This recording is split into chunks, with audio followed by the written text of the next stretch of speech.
Kembali di iNews Sore pemirsa, Menteri Sosial Republik Indonesia Syaifullah Yusuf mengunjungi IWAS alias Agus, penyandang disabilitas yang menjadi tersangka kasus pelecehan seksual di Mataram. Mensos memastikan hak dan kebutuhan Agus sebagai difabel terpenuhi.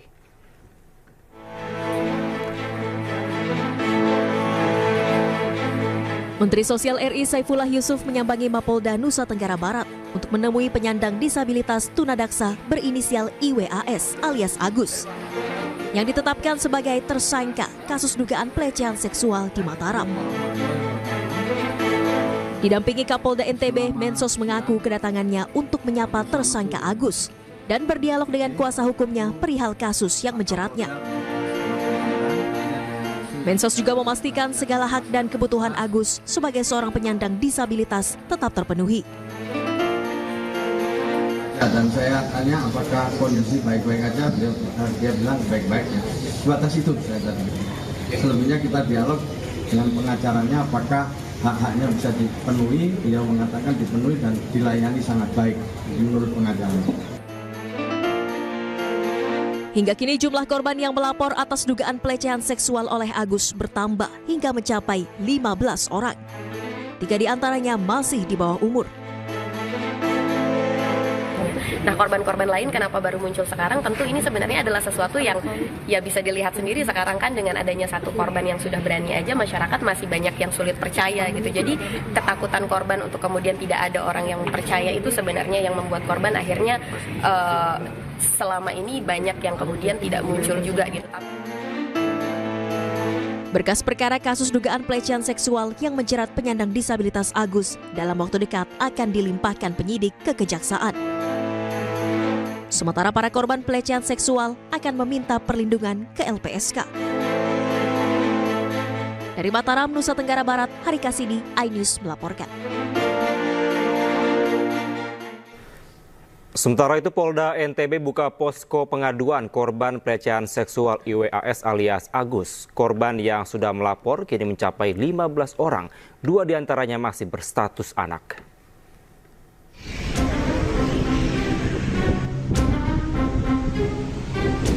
Viralnya kasus pelecehan yang diduga dilakukan IWS alias Agus di Mataram, Nusa Tenggara Barat membuat Polda NTB membuka posko pengaduan. Posko pengaduan dibuka seiring dengan terus bertambahnya korban kasus ini yang melapor. Ada hotline-nya, silakan masyarakat yang mengetahui ataupun yang menjadi korban ataupun yang mengetahui terjadinya peristiwa yang dilakukan oleh pelaku, baik itu terhadap orang-orang lain yang belum melapor kepada KDD maupun kita, silakan melapor ke hotline kami 0811 388 30666. Data Komisi Disabilitas Daerah atau KDD Provinsi NTB menyebutkan hingga saat ini sudah ada 15 korban yang melapor. 2 diantaranya masih berstatus anak.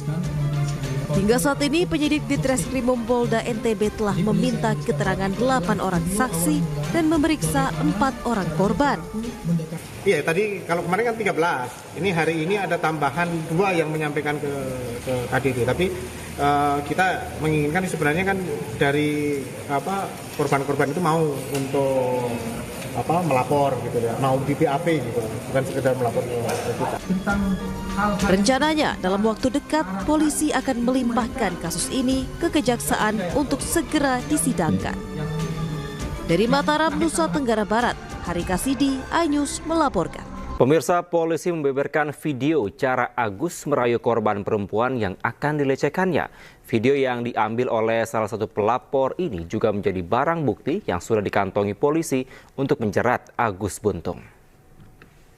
Mantra di tas saya isinya, gitu, bawaan dari lahir yang bisa baca seseorang. Saya tahu kamu lagi banyak masalah. Saya bilang kamu harus kuat. Video bujuk rayu Agus pada korbannya dirilis oleh polisi. Dalam video berdurasi 3 menit 7 detik ini, korban berada di salah satu taman di wilayah Kota Mataram, lokasi Agus biasa melancarkan aksi menggait para wanita. Dalam video terdengar modus Agus yang terus merayu dan memanipulasi pikiran korbannya dengan dalih memiliki mantra dan kelebihan khusus. Saya tahu kamu lagi banyak masalah. Saya bilang kamu harus kuat. Kalau enggak, kamu akan sukses. Percaya sama saya. Siapa nama kamu? Iko. Iko. Siapa yang enaknya saya panggil? Dipanggil Aiko sih. Aiko. Ya. Gini dah Aiko ya. Aku mohon sama kamu. Kamu harus sukses. Pertemuan ini sudah ditakdirin. Bukan hanya kebetulan. Saya nak mau kamu disakitin lagi. Kamu sayang sama orang tua? Mau tobat kan? Jangan ngikutin teman yang salah. Berjuang. Kamu pasti bisa ikut. Sementara itu, polisi sudah mengantongi video berdurasi 3 menit 7 detik ini dan menjadi pelengkap barang bukti yang akan menjerat tersangka Agus. Video ini telah menjalani uji forensik di Dirkrimsus Polda Nusa Tenggara Barat. Jadi perlu saya luruskan bahwa itu adalah video awal mula bagaimana caranya pelaku mendekati korban, itu direkam video oleh korban. Jadi ada kalimat, kata-kata awal mula seperti apa, mengangkat segala macam. Nah itu akan kita dalami. Hingga saat ini sudah ada 7 dari 15 korban yang sudah melapor secara resmi ke Mapolda NTB. Berkas perkara laporan mahasiswi yang menjadi korban Agus Buntung ini juga telah diserahkan ke Kejaksaan Tinggi Nusa Tenggara Barat. Dari Mataram, Nusa Tenggara Barat, Hari Kasidi, iNews melaporkan. Kita beralih ke informasi lainnya pemirsa. Kementerian Koperasi dan Usaha Kecil dan Menengah menggelar program Jalin Lokal 2024. Program tersebut diyakini dapat menjadi ekosistem kolaboratif bagi para pelaku usaha kecil dan juga menengah. Jalin Lokal 2024 merupakan kegiatan yang mempertemukan pengusaha UMKM di seluruh Indonesia dengan berbagai pihak seperti ahli industri, mitra strategis, dan investor. Jalin Lokal 2024 ini mengusung tema membangun koneksi, mendorong pertumbuhan UMKM dan digelar di The Casablanca Hall, Jakarta Selatan 5 hingga 6 Desember lalu. Melalui program ini yang mendukung keterbukaan akses terhadap sumber daya, teknologi, pendanaan, dan jaringan pasar diharapkan dapat meningkatkan kapasitas UMKM menjadi lebih profesional, berdaya saing, dan siap menghadapi tantangan di era global. Acara akan segera dimulai. Ya pemirsa, tren pertumbuhan UMKM di Indonesia juga terus meningkat. Namun sayangnya ada sejumlah tantangan, sejumlah challenge, dan juga ada beberapa hal yang menjadi kendala dalam perkembangan UMKM di Indonesia. Dan untuk lebih jelas serta lebih detail, saya akan mengajak Anda untuk berbincang dengan PLT Deputi Usaha Kecil Kementerian UMKM, Bapak Temi Satya Permana. Pak Temi, apa kabar? Alhamdulillah, baik. Baik ya Pak? Baik. Berkaitan dengan UMKM yang trennya semakin meningkat, tapi ternyata di balik semua itu ada sejumlah kendala, ada tantangan juga yang dialami, termasuk persaingan-persaingan global. Nah, ini strategi pemerintah secara strategis ini apa langkah yang dilakukan? Oke, jadi gini, pertama kita tahu bahwa UMKM ini adalah 99,9% dari total pelaku usaha di Indonesia. Jadi pengusaha UMKM ini mayoritas ada di skala mikro. Kurang lebih 99,6 ini mikro. Jadi memang tugas kita berat, banyak sekali yang harus dibina. Akan tapi yang pertama mungkin kita benahi pertama dari sisi financial gap. UMKM ini masih terkendala akses pembiayaan. Kurang lebih sekitar 1.900 T yang harus kita supply lagi, yang baru bisa dipenuhi oleh lembaga pembiayaan baru sekitar 60% lah ya dari seluruh total pelaku usaha. Dan juga akses pasar. Kami berjuang keras agar produk-produk lokal dan produk-produk dari pengusaha UMKM ini bisa diterima oleh masyarakat, sehingga pangsa pasar kita lebih didominasi oleh usaha produk lokal ini. Terlebih lagi juga kita minta mereka juga agar melek literasi digital, tapi dengan tidak menjual produk-produk impor. Kita mulai mendorong agar produk lokal mulai menjadi pilihan di platform e-commerce kita, dan juga pilihan di platform di pasar-pasar offline kita. Karena ke depan kita harus menjadi pemain utama di pasar Indonesia, karena kalau tidak produk lainnya akan mengisi pasar ini. Ya, tahun depan kan kemungkinan ada sejumlah kebijakan pemerintah yang memungkinkan ada peningkatan pajak, kemudian ini akan berpengaruh terhadap harga bahan baku dan mungkin sumber daya yang kurang bisa mampu untuk mengisi kekosongan-kekosongan itu. Nah, ini bagaimana para pengusaha UMKM nanti bisa menghadapi tantangan-tantangan ke depan itu? Sebenarnya pemerintah sudah aware terhadap hal ini ya, bahwa memang pasar sedang lesu. Makanya di PP 7 kemarin, PP 7 tahun 2021 ada afirmasi belanja barang dan jasa pemerintah 40% untuk produk lokal dan produk UMKM. Nah, ini harus dimanfaatkan oleh teman-teman pengusaha UMKM untuk bisa masuk ke dalam belanja jasa pemerintah. Karena saat ini menurut saya, pemerintah adalah pasar yang paling strategis untuk teman-teman UMKM. Contohnya ini, baju yang saya pakai ini produk UMKM. Ini serat rami, campuran serat nanas dan juga serat alam lainnya. Dipakainya nyaman dan kami bilang, eksploitasi kami gitu loh. Sebagai showcase produk-produk Anda gitu loh. Karena kalau kami sendiri nggak pakai produk lokal, siapa yang mau pakai kan begitu. Nah, selanjutnya juga ada platform Sapa UMKM. Karena tadi saya sampaikan bahwa memang 27 KL melakukan pembinaan dan pemberdayaan UMKM. Kita harapkan nanti dengan ada Sapa UMKM ini, semua UMKM akan menjadikan ini sebagai rumah digitalnya mereka.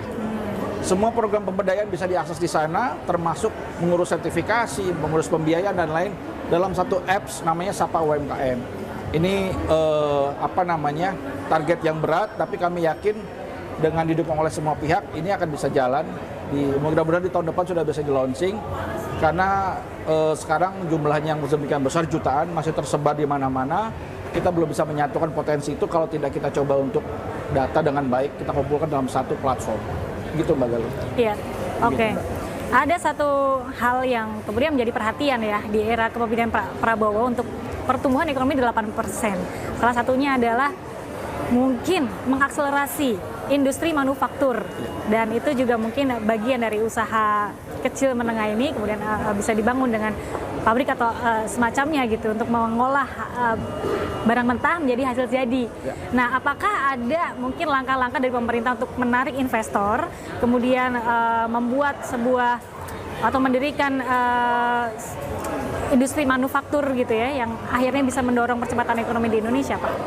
Dalam skala kecil, dalam 2 tahun ini kami mengembangkan namanya rumah produksi bersama. Itu ada terbangun 16 titik untuk hilirisasi produk-produk komoditas unggulan. Jadi memang dari mulai Aceh kami bangun untuk rumah produksi bersama Nilam, di Sumatera Utara ada cabai merah, ada kulit di Garut, ini ada contohnya di sini, RPB Garut, juga rotan Sukoharjo, bambu di Manggarai Barat, di daerah Minsel, Minahasa Selatan ada produk kelapa, di Pangkajeni Kepulauan Sulawesi Selatan ada produk garam.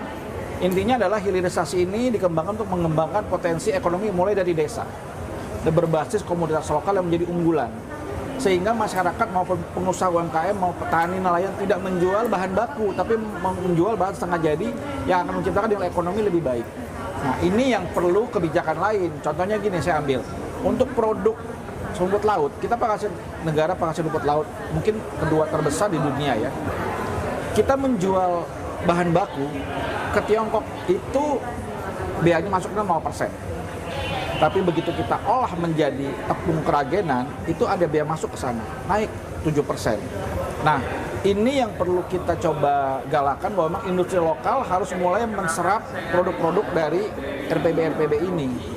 Ini akan terus kami kembangkan, konsep-konsep seperti ini. Yang pasti hilirisasi itu berbasis komoditas lokal, ada pelakunya di sana, ada pasarnya, sehingga apa yang diproduksi bisa diserap oleh pasar. Nah, tugas kami pemerintah menyiapkan regulasi dan iklim usahanya sehingga bisa menyerap produk-produk ini. Begitu Mbak, sehingga nanti 8% sebenarnya bukan hal mustahil ya. Saya tidak mau bicara dari sisi social impact yang lain-lain, tapi dari sisi konsep pemberdayaan kami. Jadi itu saja sih mungkin yang kita akan dorong nanti ke depan. Oke, baik. Pak Temi, banyak perbincangan kita hari ini, tapi sepertinya mungkin kita bisa jalan-jalan lihat produk-produk UMKM yang sudah didisplay di acara ini. Kita lihat apa saja nih yang sedang banyak diminati oleh masyarakat. Yuk Pak.